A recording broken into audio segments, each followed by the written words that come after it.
Faut-il payer la taxe d'habitation sur un bien immobilier que vous exploitez en location courte durée ou en location saisonnière? C'est la question à laquelle nous allons répondre dans cette vidéo. Bonjour à tous, je suis Sébastien, auteur du blog louerencourtedurée.fr. Je vous souhaite la bienvenue dans cette nouvelle vidéo dans laquelle, comme je le disais il y a quelques instants, on va enfin répondre définitivement à cette question. Faut-il payer la taxe d'habitation sur un bien immobilier qu'on exploite en location courte durée?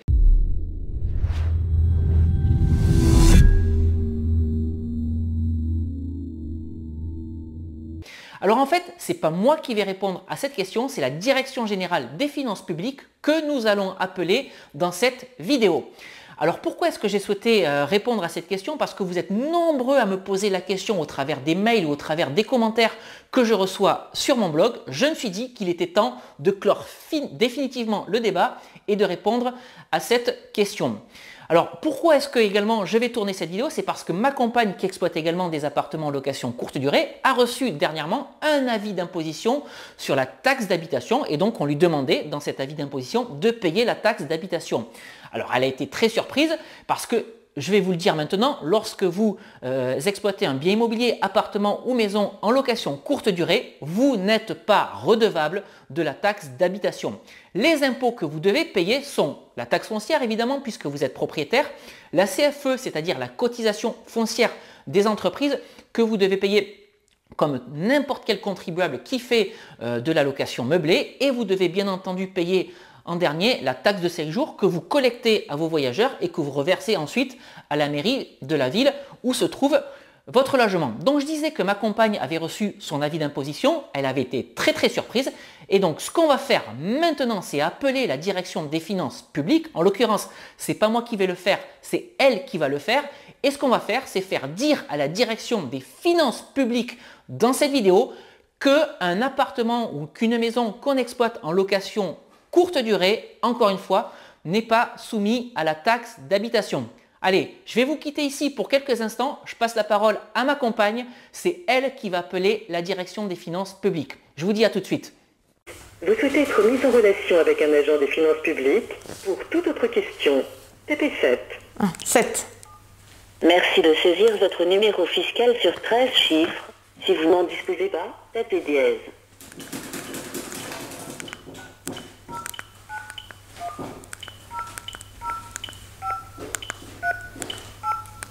Améliorer notre accueil téléphonique, nous vous informons que cette conversation est susceptible d'être écoutée ou enregistrée. Tant mieux. Vous pouvez demander à accéder à cet enregistrement et en demander la suppression. Nous vous remercions de votre compréhension. Vous êtes en position 5 dans la file d'attente. Nous estimons votre attente à moins d'1 minute.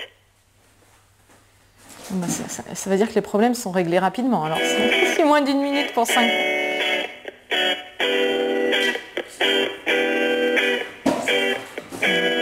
Votre appel est mis en attente. Oui, son merci endroit à de bien répondre. vouloir patienter. Vous êtes en position 5 dans la file d'attente. Nous estimons votre attente à moins d'1 minute. En fait, c'est un message bateau.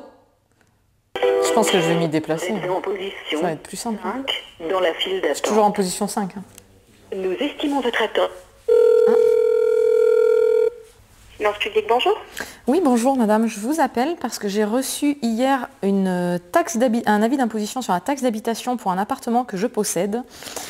Et en fait, je pense qu'il s'agit d'une erreur parce que je suis déclarée au greffe du tribunal de commerce, donc j'ai un numéro SIRET. Je suis déclarée à la mairie de Toulouse en tant que meublé de tourisme depuis octobre 2015. Je paye ma taxe de séjour et ma CFE.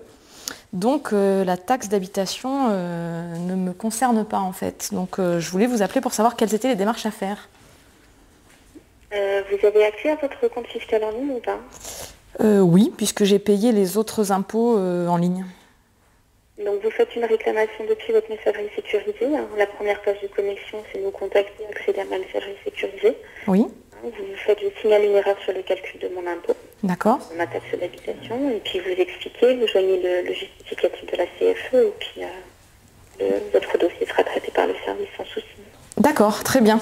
Donc on est d'accord que j'ai rien à payer. Enfin, en tout cas, puisque je fais la réclamation, qu'après je ne reçois pas un avis qui me dit que j'ai pas payé alors que j'ai fait une réclamation. Donc là, de toute façon, la taxe est à payer pour le 15 décembre.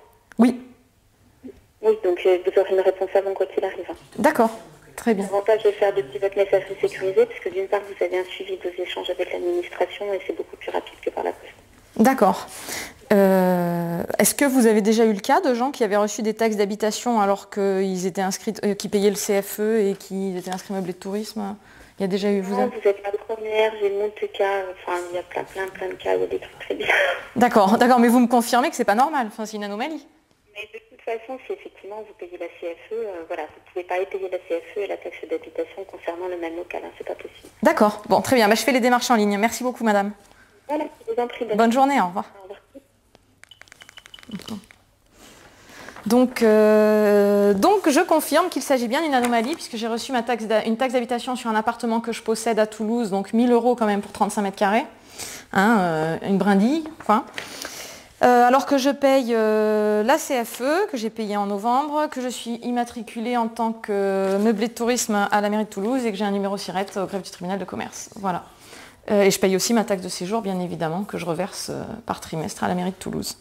Voilà, donc il s'agit bien d'une erreur. Vous avez entendu la confirmation de l'agent des impôts qui dit que ce n'est pas possible de payer une taxe d'habitation et la CFE sur un même local. Donc elle me l'a confirmé par téléphone, je m'en vais de suite faire les démarches par Internet. Bonne journée, à bientôt. Donc comme vous l'avez vu, la personne de la direction des finances publiques a bien confirmé que si vous exploitez un bien immobilier en location courte durée, vous devez payer la CFE, mais surtout pas la taxe d'habitation parce que un même logement ne peut pas être à la fois soumis à la CFE et à la taxe d'habitation. Alors je sais, et la personne de la direction des finances publiques l'a également confirmé, qu'il y a de nombreuses erreurs. Vous êtes nombreux à recevoir cette taxe d'habitation alors que vous faites de la location courte durée, et c'est notamment le cas de Hélène ou de Olivier qui m'ont écrit à ce sujet parce que la mairie de leur ville leur a demandé de payer cette taxe d'habitation. Donc surtout, ne payez pas cette taxe. Encore une fois, vous n'en êtes pas redevable. Alors, à l'issue de cet entretien téléphonique, ma compagne a écrit à la direction des finances publiques. J'ai le mail qu'elle a écrit sous les yeux et je vais vous le lire et je vais également vous lire la réponse qu'on a reçue de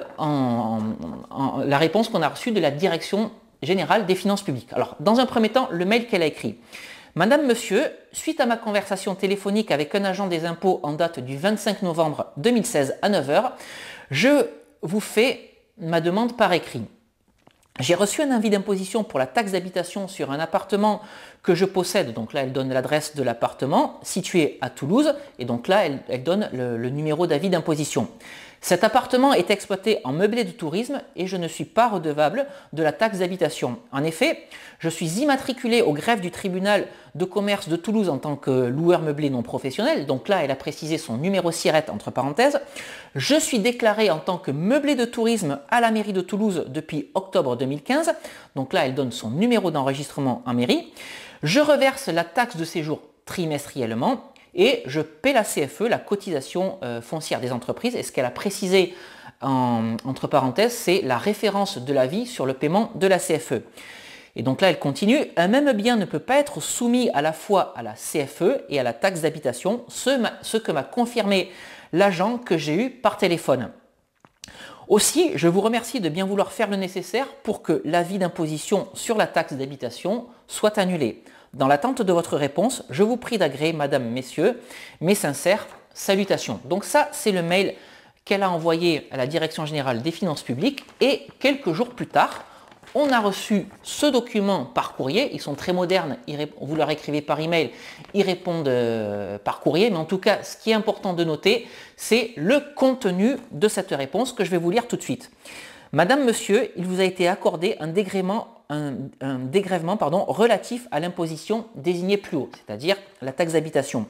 Le montant dégrévé vous sera automatiquement remboursé si vous avez déjà payé cet impôt et si vous êtes à jour de vos paiements et en tenant compte des sommes éventuellement dues. Si vous êtes par ailleurs redevable de la contribution à l'audiovisuel public, celle-ci reste due. Si vous le souhaitez, vous pouvez obtenir des précisions sur cette décision en me contactant aux coordonnées qui figurent ci-dessous. Donc voilà, on a bien reçu un document de la Direction générale des finances publiques qui nous indique par écrit que vous n'êtes pas soumis à la taxe d'habitation si vous exploitez un bien immobilier en location courte durée ou en location saisonnière. Donc voilà, c'est ce que je voulais partager avec vous aujourd'hui dans cette vidéo parce que vous êtes un certain nombre à vous poser la question et vous êtes un certain nombre à me la poser. Vous l'avez vu dans cette vidéo. C'est moi qui le dis bien entendu, mais c'est aussi la Direction générale des finances publiques. J'insiste, vous n'êtes pas soumis à la taxe d'habitation lorsque vous faites de la location courte durée. Voilà ce que je voulais partager avec vous aujourd'hui dans cette vidéo. Alors j'espère que cette vidéo vous aura plu. Si c'est le cas, n'hésitez pas à la liker. N'hésitez pas non plus à la partager. Et puis je vous rappelle que si vous souhaitez me suivre et en savoir davantage sur l'immobilier et la location courte durée, vous avez deux possibilités. La première de ces possibilités, c'est de me suivre sur mon blog louerencourtedurée.fr. Et la seconde de ces possibilités, c'est de vous abonner librement et gratuitement à ma chaîne YouTube en cliquant sur le bouton « Abonnez-vous » qui va apparaître dans cette vidéo. Alors je voulais également vous rappeler que j'ai rédigé deux e-books que vous pouvez télécharger encore une fois gratuitement dans cette vidéo. Le premier e-book s'appelle « Convaincre la banque, mode d'emploi » dans lequel je vous explique quelle attitude adopter, quels arguments mettre en avant pour convaincre la banque de la viabilité de votre projet d'investissement locatif et surtout pour la convaincre de vous financer. Et le second e-book s'appelle « Doubler son salaire avec la location courte durée » et dans cet e-book, vous allez comprendre pourquoi grâce à la grosse rentabilité, la forte rentabilité d'un bien immobilier que vous exploitez en location courte durée ou en location saisonnière, vous allez pouvoir vous constituer une rente ou un complément de revenus. Alors si vous souhaitez télécharger ces deux e-books, c'est très facile. Il vous suffit de cliquer sur les deux vignettes qui sont apparues dans cette vidéo si vous vous trouvez dans un navigateur internet. Et puis si vous regardez cette vidéo à partir d'un appareil mobile ou à partir de YouTube, vous avez les liens de téléchargement dans la description juste en dessous de cette vidéo ou sur le petit i qui va apparaître en haut à droite de cette vidéo. Voilà, écoutez, c'est tout pour aujourd'hui. Encore une fois, ne payez pas votre taxe d'habitation. Contactez votre centre des impôts pour leur indiquer qu'il y a une erreur si vous avez reçu cette taxe à payer. Et quant à nous, on se retrouve très très vite dans une nouvelle vidéo, encore une fois, toujours autour de l'immobilier et de la location courte durée. À très bientôt. Ciao!